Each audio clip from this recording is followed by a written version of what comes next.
Welcome everyone to today's webinar. The structure of this session is going to be a little different from some of our traditional webinars. Yes, we'll be sharing some data, but we'll be spending most of our time discussing how several enterprises took the insights from our study and put them into action. Before we introduce our speakers for today, I'd like to answer two questions that the title of our webinar just begs for us to answer. First is, what is next generation infrastructure anyways? And the second is, well, what's wrong with the last generation? Let me take these in reverse order.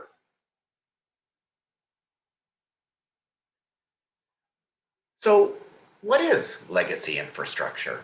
Well, the definition of legacy certainly is a moving target. While we still have many COBOL applications running on IMS, today, certainly anything running on bare metal servers falls into the category of legacy. And even highly virtualized environments that aren't cloud-based are the latest to be considered legacy.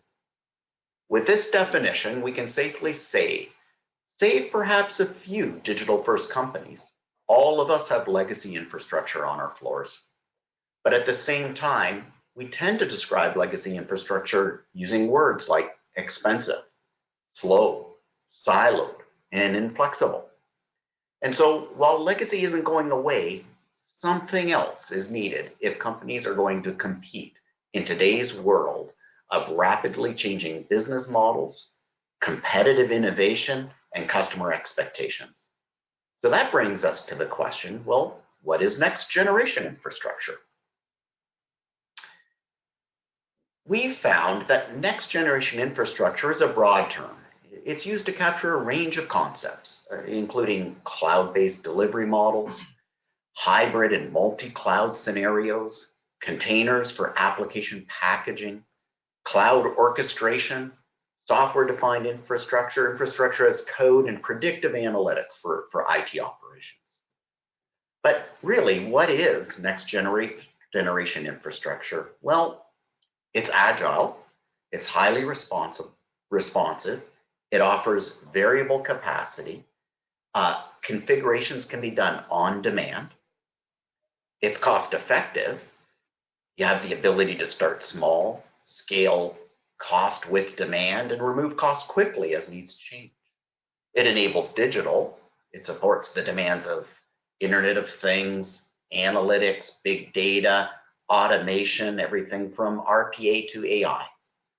And it pairs extremely well with DevOps to enable faster time to market at higher quality and often at dramatically lower cost. So with our definitional housekeeping looked after, let me introduce our speakers for today. First, let me introduce Cecilia Edwards. Cecilia is a partner and strategist with our firm. She leads digital transformation efforts for many of our clients and heads up our Pinnacle efforts for enterprise IT that you'll be hearing more about today. Secondly, Brian Bloomer. Brian is a senior consultant with the firm who performed the analysis for the next generation infrastructure Pinnacle, the topic of today's webinar. And finally, myself, Mark Lade. I'm an associate partner with the firm, and I sat on the CIO side of the desk for most of my career.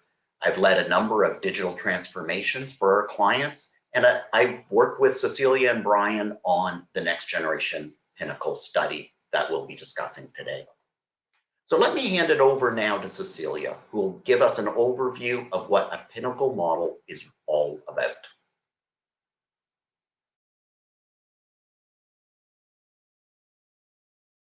Thanks, Mark.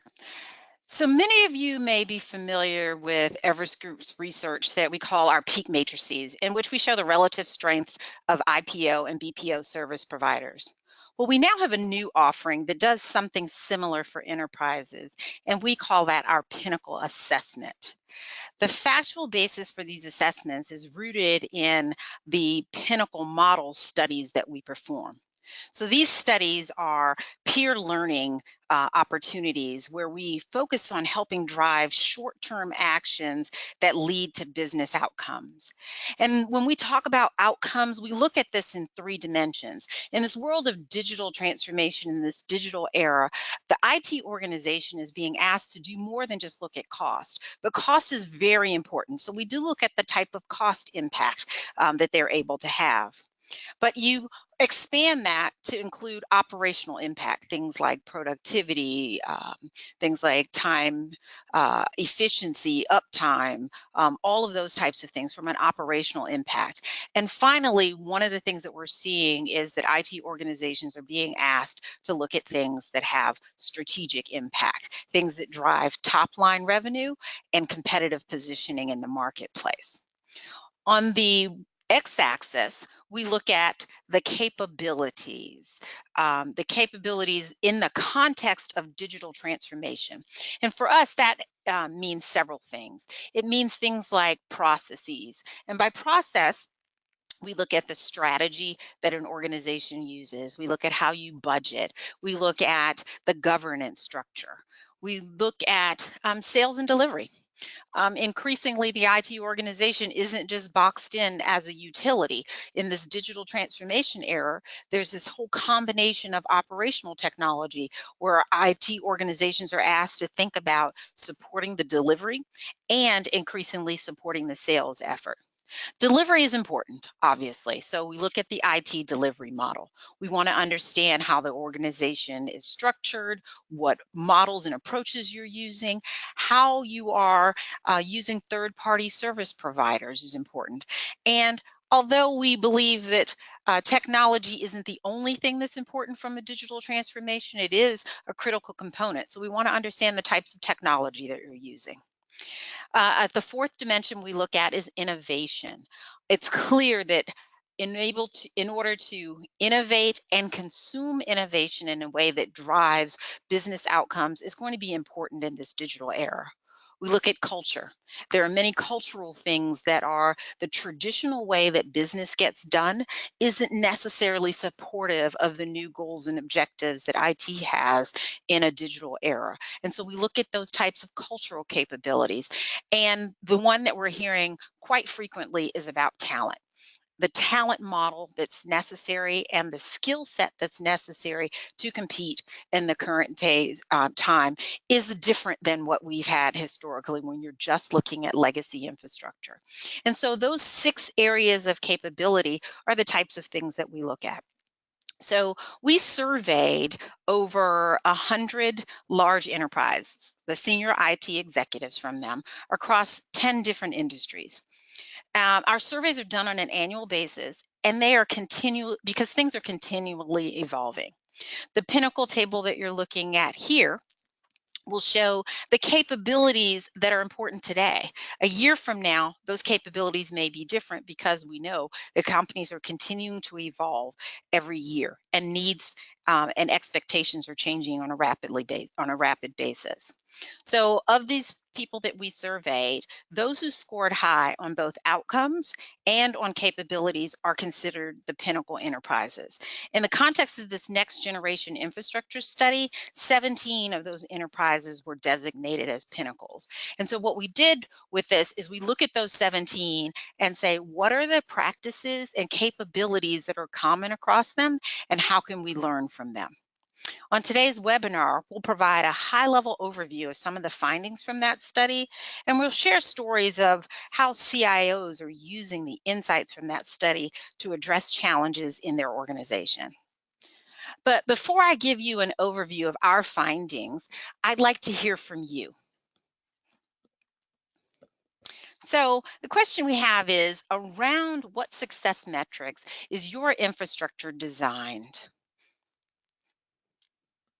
If you could select all that apply, driving down cost, managing and responding to business unit requests, planning for digital transformation, enabling growth, these are some of the things that we have seen that are pretty common. So we'll give you a few more seconds.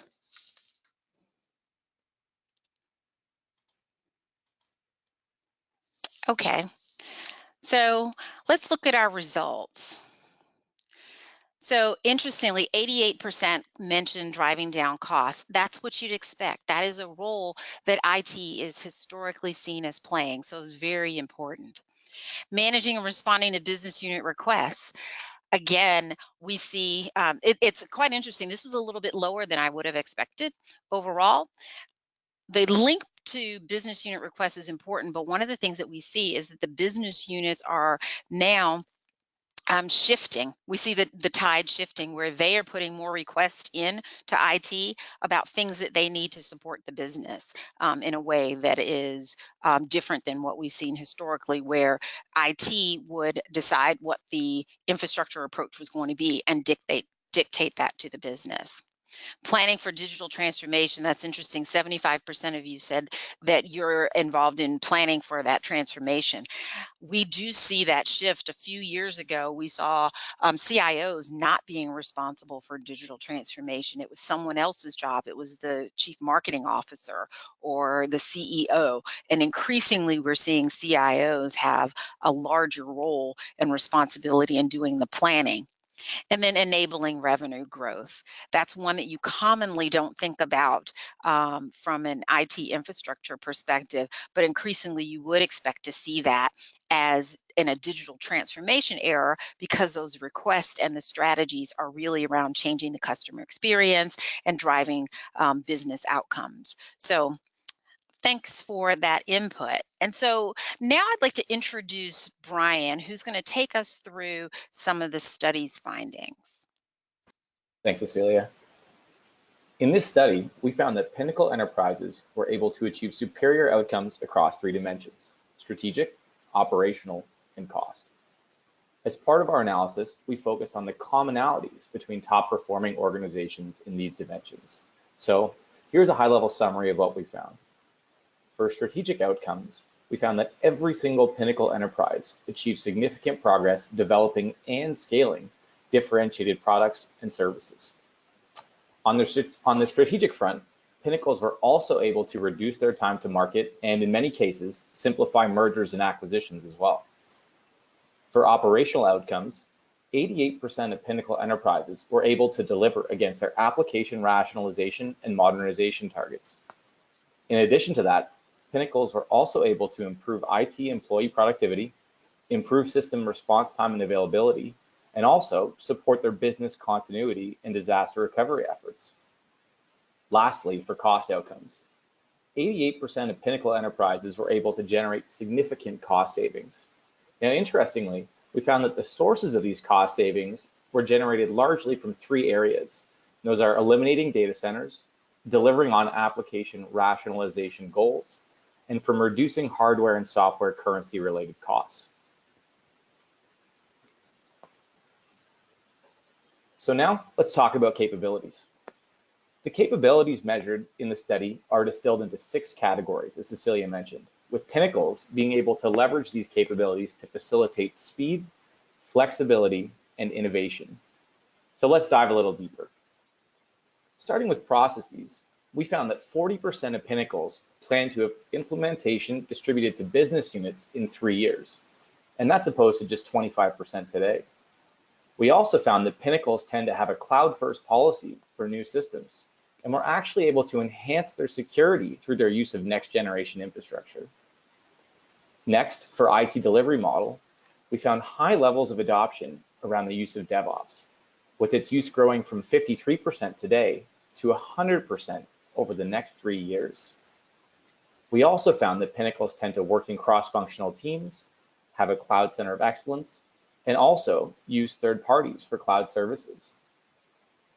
For the culture capability, we found that 82% of Pinnacles have an iterative, fail-fast mindset, with the same number prioritizing enabling business flexibility. So ultimately, we found that the culture of Pinnacle Enterprises enables them to better serve customers and innovate on new business strategies. Now going back up to corporate sales and delivery, we discovered that Pinnacle Enterprises were able to not only leverage their infrastructure to design and manufacture their products and services, but also to actually better serve them as well. Under innovation, we took a close look at how funding was budgeted from an organizational level. What we found was that the majority of Pinnacles had innovation funded through their core infrastructure budget rather than through IT or business projects budgets. And now we finally get to talent model. In this section, we took a close look at how companies approach their talent acquisition and talent development. For talent acquisition, we found that Pinnacle spent more time acqui-hiring and reskilling as opposed to the non-Pinnacles, which did a lot of experienced hiring. For talent development, most Pinnacles used high degrees of what we would consider more traditional methods of training, like formal seminars and continuous learning practices, but we also found that they supplemented those practices with some less traditional methods, like secondments. And they also tapped into their third parties for their expertise by actively participating in knowledge transfer.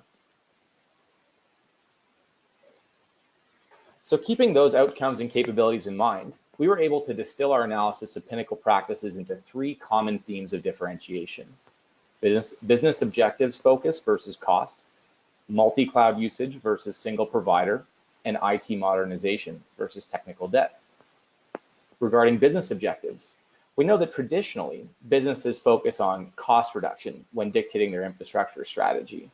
But what we found when we looked at Pinnacle Enterprises was exactly the opposite. Cost reduction was actually the result of their infrastructure strategy rather than the driver. Now on to the multi-cloud theme. What we typically find is that companies tend to think of themselves as either an AWS shop, an Azure shop, a GCP shop. You get the idea. But what we found with our Pinnacle Enterprises was that there is no single best cloud solution for an entire company. These Pinnacle Enterprises thought about what their desired business outcomes were and built their infrastructure to be flexible enough to leverage the best cloud provider for each specific purpose. And as a bit of an aside, we found that Pinnacles, their use of multi-cloud actually meant that their infrastructure design had a high focus on application portability. And that was in order to give them the flexibility to migrate to new cloud environments in the future. So lastly, for IT modernization, the data led us to determine that Pinnacle Enterprises don't focus only on digital transformation, but instead they invest in IT modernization as a way to enable digital transformation. And that being said, operational excellence can't be abandoned. Companies still need to focus on their infrastructure being fast, efficient, reliable, and reducing costs. But all of that needs to happen while meeting business goals and objectives. And we found that Pinnacles are able to do all of that in this digital era while still maintaining their IT modernization agenda. And with that, I'll transition to Mark to share a few stories of how these key differentiators play out in the real world of CIOs.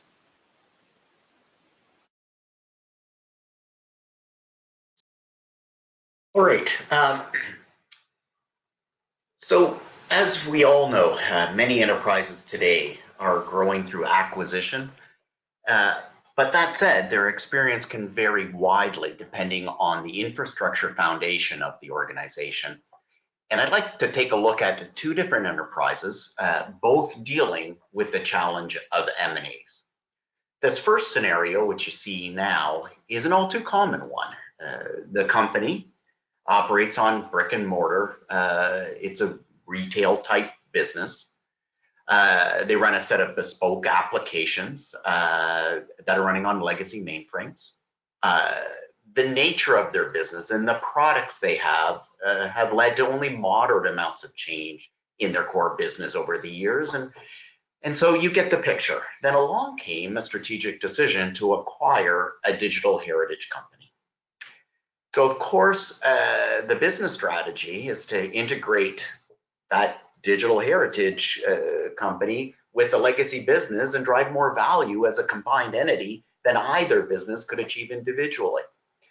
But not having been a planned event, it created significant challenges for IT. The types of challenges begin with technology. That bespoke infrastructure simply wasn't constructed with the flexibility that was going to be required to support the needs of a digital heritage company. The skills and culture, going beyond just raw skills themselves, the culture and processes of these two IT shops were dramatically different. One focused on gradual change and reacting to a business need, while the other was focused on speed and bringing innovation to the business. And then finally, the operating model. Not only did they have two IT shops, operating against two fundamentally different models, the bigger challenge was the inability for IT to really truly help that business integrate and to help the brick and mortar business especially transform in the digital era. So in summary, their infrastructure was doing just fine for so many years and then suddenly became a serious challenge for the business. So let's compare that to another company with a completely different infrastructure. This company is a serial acquirer. Several years ago, they began modernizing and migrating everything to the cloud. And although they'd be the first to say that IT has lots of room to bring more innovation to the business, they're very well positioned to address the #1 strategic priority, integrating acquisitions quickly, safely, and securely. New operations for an acquired company, they go immediately onto the modern, standardized, and flexible system. It's the equivalent of the old rip and replace without having to do the rip. And rather than transfer historical data, old systems are basically kept mothballed for the required retention period of the data and then deleted. And of course, the benefits extend well beyond just the cutover. Due diligence of an acquisition is simplified. The integrated customer experience is accelerated. The business value of the integration is more quickly captured. And so now, with that integration priority resolved, IT's reputation is protected in the organization, and IT is now turning its attention to improving its level of engagement with the business. So that's the tale of two very different M&As and how infrastructure played a critical role and had a critical impact in each of those organizations. But let's shift gears a bit now and let's spend some time on the topic I just raised. That's the one of the challenge of the CIO to address how they're engaging with the business units. And for that, I'm going to turn it back to Cecilia.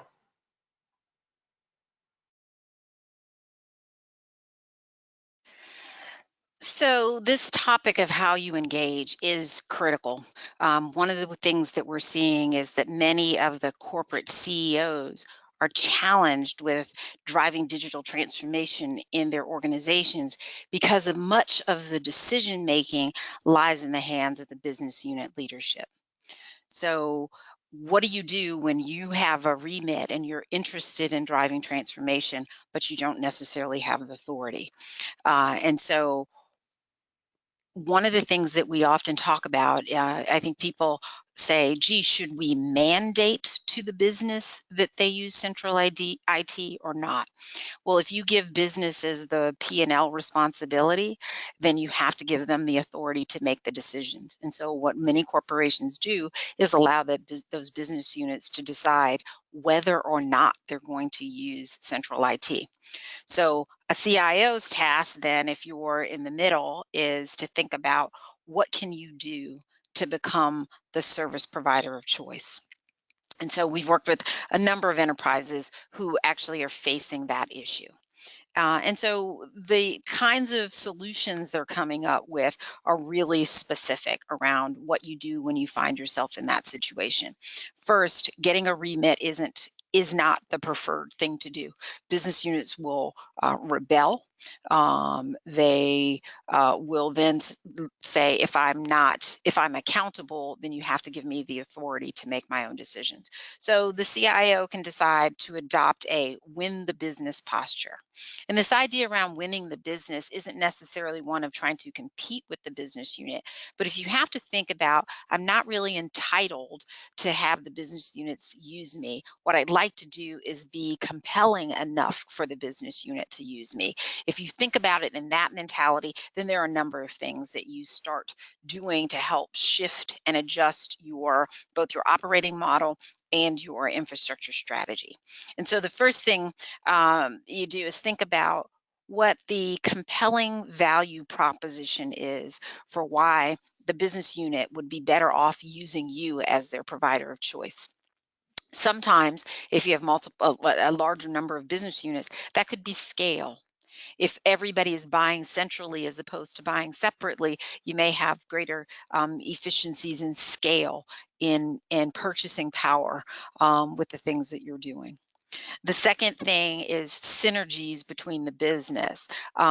This story here is an amalgamation of a number of different enterprises that we've worked with, and there are some enterprises where everybody's doing similar flavors of the same thing. So everybody's in manufacturing. It's just manufacturing different types of things. That's kind of one type of business unit. And so if in manufacturing you need to have supply chain management, you need to have some logistics around shipping and all of those kinds of things, each business unit doesn't necessarily have to have a completely different solution, because what they're delivering isn't that radically different. So you think about getting some synergies that way. There are other organizations where each business unit is doing something completely different, and so you might not choose to centralize those things because there's no synergies. But when there are, you look for those. Access to innovation. It can be very difficult for the business unit to have to be thinking about what's going on in the market, what options are out there, how do I think about bringing in innovation. If the central IT organization actually gets to see across all the business units and is in touch with what's going on in the market, you could actually have better access to innovation. And then there's just increased efficiency and productivity. Why have 4, 5, 6 different organizations managing your infrastructure versus having one organization do that in a much more streamlined, thoughtful, and more productive manner? The second part about adopting a winning business posture is having a compelling value proposition for the company overall as well. So it's important that the business units feel as though they're getting additional value, but the company should view it that way as well. And so the same piece that business units might like the synergies across the business, then from a company perspective, they like the elimination of that duplication as well. So that kind of fits from an overall corporate perspective. There's a bigger picture ability to invest. When you actually think about building the business case for any type of investment that you want to make, if the business units are doing each one of those business cases separately, they are going to have less opportunity to create value. You consolidate those, and you actually can think about things that all the business units can benefit from. And so you have a bigger picture, a stronger and more robust business cases in many instances. Again, we talk about the shared innovation, and of course, something that the enterprise is going to be interested in. You can end up with a lower total cost of ownership. So those are some of the examples that we've seen from the enterprises that we've worked with, and there are probably others that organizations can think through. If you say, how can I make a compelling case that things should be done centrally so that that's better for the individual business units and better for the company overall? We believe, and we've seen, that when you make that logical business case, that the business unit leaders will actually make that decision to use the central IT. The other thing that comes along with that, though, is you have to be technically ready. Oftentimes, business units complain that things take too long, they're too slow, et cetera. And so it's important for the IT organization to be technically ready to ensure that their architecture and their business model is flexible and agile enough to respond to the needs of the business. If they can call an external third party to get a more rapid response than they can in calling their central IT organization, they're going to go outside. The other piece is being prepared to handle the complexity that's inherent in a range of non-aligned business requirements. So what this means is, if I have disparate business units with completely different sets of goals and objectives, instead of dealing with each one of them as one-offs, The complexity is now that the central IT organization cannot come up with a single standard that gets pushed on all of the businesses. They actually have to think through, how do I allow the businesses to get the kind of infrastructure, the kind of architecture that they need in order to execute against their business, which means a much more complex management system and operations and enterprise architecture that the central IT organization will need to use. For example, we're talking about multi-cloud. They may have a need for different cloud solutions. So you're not going to be able to come up with just purely I want to be a AWS shop or an Azure shop. If you have operations in China, you might need to think about Alibaba. You might have SaaS opportunities, SaaS applications that need to be integrated. And so how do you ensure portability, connectivity, et cetera? And you may have legacy infrastructure that needs to be connected in with some of your next generation infrastructure as well. So it's a much more complex solution than IT organizations have historically had to focus on. And then the third area, in order to become the service provider of choice, is to really think about managing the transformation journey, making the organizational, cultural, business alignment, and performance management changes that are required to be compelling to the business. That's important. It's not just about the technology, the entire experience. So the user experience, with the business units being the user in this context, is critically important if we want to change the behaviors and the business models to enable the CIO and that organization to become that service provider of choice. And the final story that we're going to share today is really a story about the money. We're going to follow the money. So in order for IT to enable the delivery of business value, we kind of mentioned that it takes more than just technology. The IT organization and business units have to become true partners. And that does mean having an approach to funding that supports that partnership.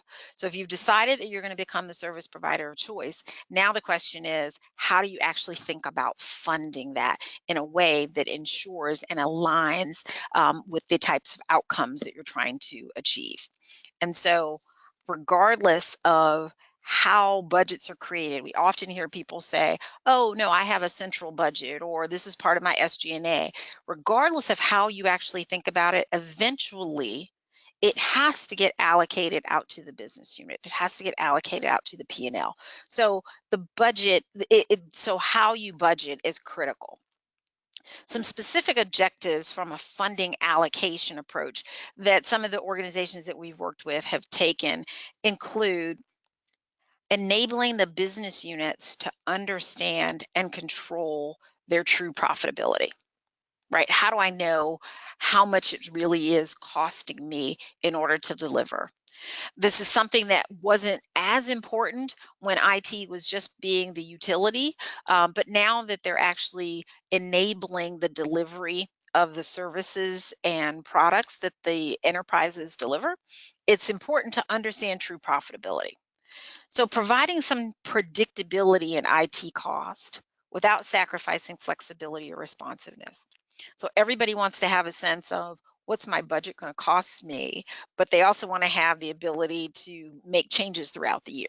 And so coming up with a mechanism that allows both is tricky, but it is an objective in the funding allocation method. Providing business units the ability to directly control volume consumption.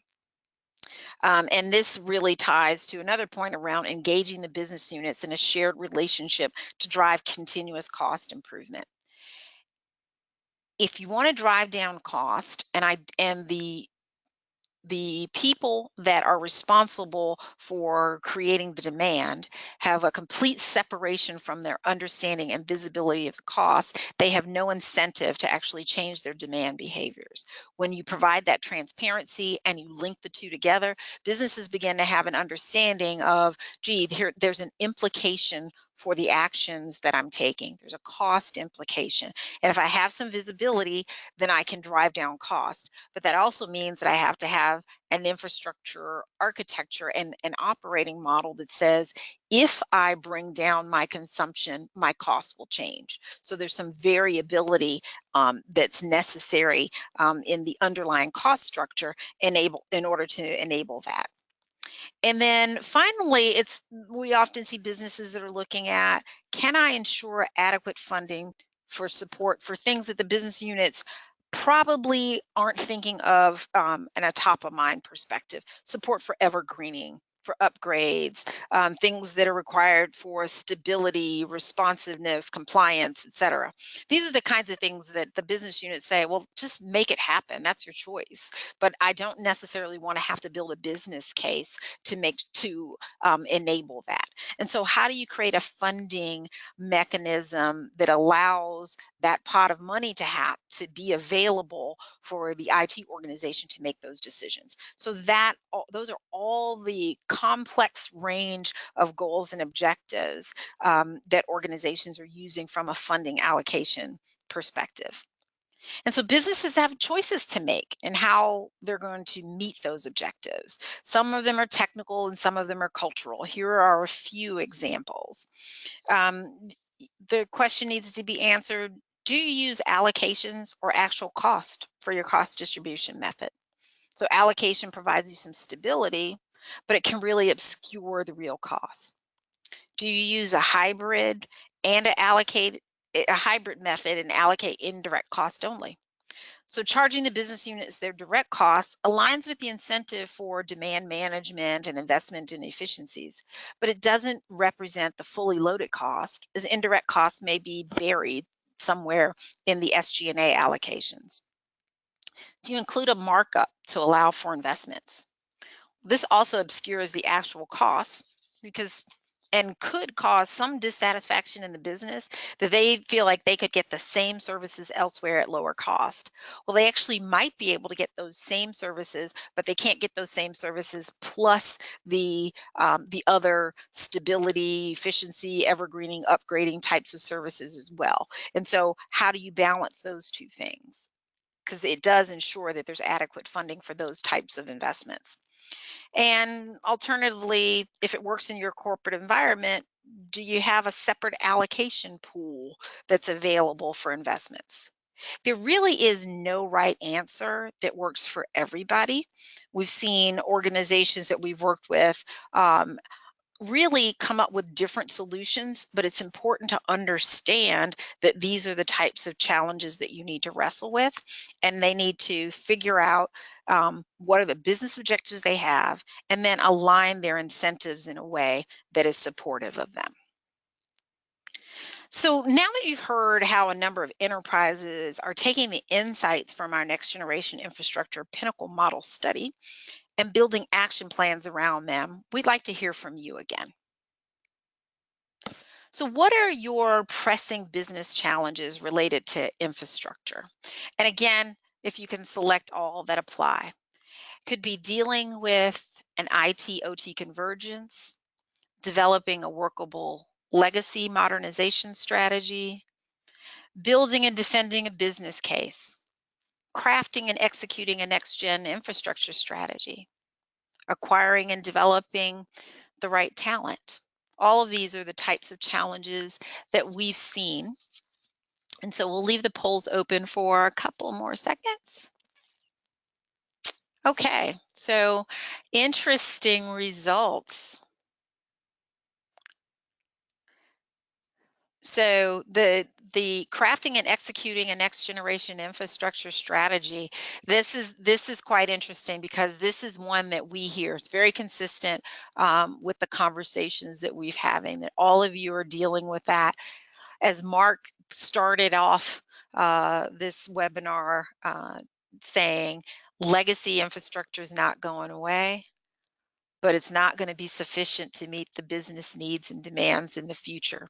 And so building that bridge between where I am today, and then the needs from a next generation infrastructure perspective, having those two things blend together, it really is a challenge.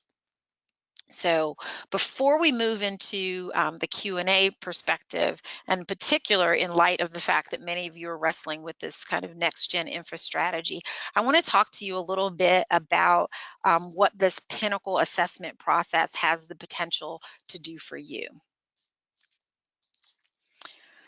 So these Pinnacle assessments are what we call intelligent peer intelligence. We capture insights from a wide range of enterprises. And so that's the peer intelligence part. The intelligent part is we then provide a value-added assessment and a planning process that's necessary to translate those findings into action. Since it really should be all about outcomes versus activity, you'll see how your outcomes compare to some of the current market leaders. So in other words, as you can see in the little chart that's on the bottom right-hand corner of this slide, will help you figure out where your dot is. And then you'll gain some insight into, gee, if I'm comparing where I am to other leaders in the marketplace, what is it that those leaders are doing differently from what I'm doing today that I can do in order to improve my outcomes? And then in the process, we actually help you create the beginnings of your own roadmap to accelerate your outcomes. This Pinnacle process is really a three-step process that's pretty straightforward. It's designed to be lightweight with as little disruption to your organization as possible. It starts with a data gathering exercise that we use for analysis. So a senior leader from your IT organization should be in a position to successfully complete a 20-minute online survey. We then hold a planning session with that individual stakeholder to take you through the results and gain additional context on the relevance of those findings for your enterprise's strategic direction. And then we collaboratively work with that person to determine the top 3 highest priorities on which we should focus an additional discussion during the workshop. During our 3-hour workshop, it's designed to be delivered remotely, so you don't have the added expense or burden of bringing what we see are increasingly global IT teams together in one place. So during this workshop, with a mix of IT and business leaders, we'll share the market practices for the priority areas that we've selected in step 2. We'll draft a vision of where you'd like your enterprise to be in each of those areas. And then we'll perform a high-level gap assessment between the vision and your current state, and then determine a minimum of 3 short-term action items that can be taken on each priority area to advance the effort to improve outcomes. So in other words, we really take you from the insights all the way to action. So with that, I will now turn things over to Mark, who will take questions. Thanks, Cecilia. Okay, everyone. Just a few comments on how to pose your question during our live session today. You'll see a questions panel within your GoToWebinar console. It's typically located on the right side of your screen. And just type your question in the dialog box and then select to send it privately to submit the question to our organizers and panelists. And we'll take it from there. So I'll give everybody a minute to just pose questions.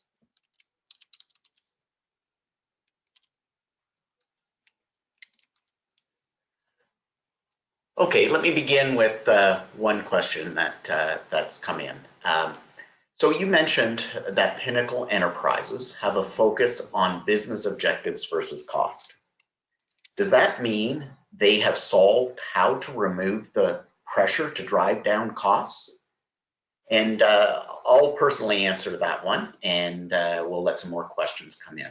So first of all, the quick answer is no, not at all.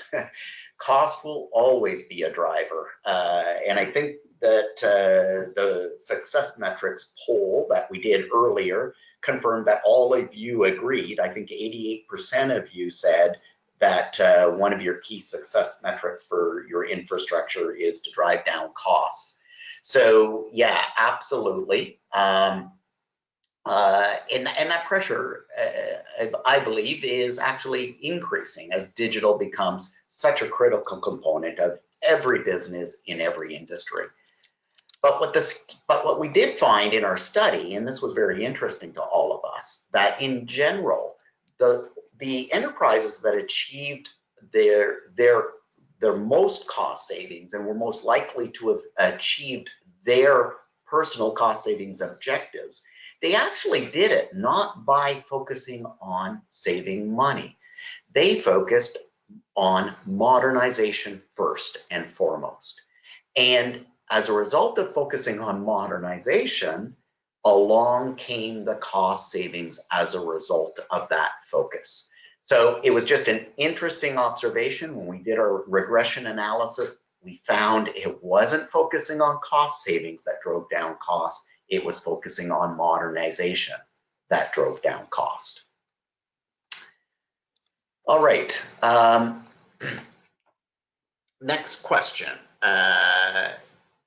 You're seeing that Pinnacle Enterprises are mostly using public cloud. Have most of them moved off of their legacy infrastructure? So for that one, I'll turn it over to Cecilia. So interestingly, no, we're not seeing a lot of companies that have done that. There are some. So for example, in the case study that Mark gave you, the second company that had the M&A, they actually were unique in being a non-digital heritage enterprise that happened to have started a journey to transform to the cloud about 5 or 6 years ago, and had moved everything to the public cloud. That's rare. Instead, what we see in particular with larger enterprises is that people have bespoke applications that they have spent years investing in that are considered assets, like differentiators for their company, and it's very costly and expensive in order to recode those, etc. A great example is reservation systems for a lot of the airlines and cruise companies and others like that were written years and years and years ago. And if they were run exactly as is, they'd be on green screens. And so they don't want to rewrite the whole sets of code because that's extremely expensive, so that they do have to deal with the legacy. And so what we're seeing, though, is let me use the legacy system to provide the core functionality that's necessary, and then building either API layers or some type of middleware that allows that functionality to move over. So they are investing in ensuring the stability of those systems. People are investing in ensuring the security of those systems, and then they are investing in how they are connecting them with the next generation. So one of the things that we see that's quite interesting is next generation, I'll just reiterate this again, is complex because it cannot be a single solution. It does not make sense for everyone to move everything to the public cloud. There's some things where they're going to be in the public cloud, some things it makes sense to have in a private cloud, some things it makes sense to have, in your on-prem mainframe systems in your data center. It really is dependent, and I know we're talking infrastructure, but it's thinking through what the business needs are and the applications are running, and that mix there is what's dictating this increased level of complexity that you see in the infrastructure side. And so legacy is not going away. We actually don't believe that it will for quite some time because it's just too costly to move the portions of the business that work well on those legacy systems. And if you do the investment to make sure that they're connected into the rest of the systems, then you don't have to necessarily sacrifice anything in terms of user experience, functionality, et cetera, by keeping that around. Thanks, Cecilia. Got another question, and for this one, I'm going to turn it over to Brian. So Brian, here's the question. I see from the plot of all the study participants that some companies are getting the outcomes without having the highest maturity levels. So should everyone be aspiring to become a Pinnacle enterprise? That's a really interesting question. And the short answer is no. Not every single company should be aspiring to be a Pinnacle enterprise. When we're doing the analysis and we're looking at an individual dot, we're very cognizant of the fact that that dot is there for a particular reason.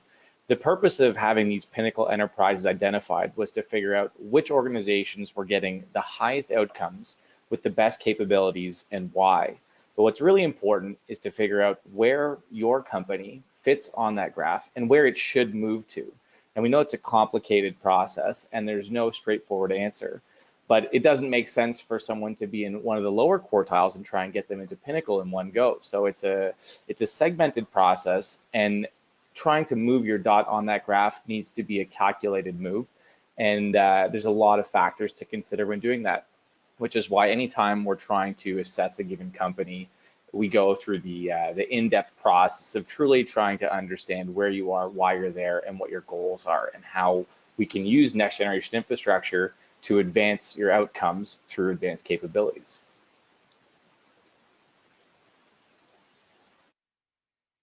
That's perfect. Thanks, Brian. Thanks very much.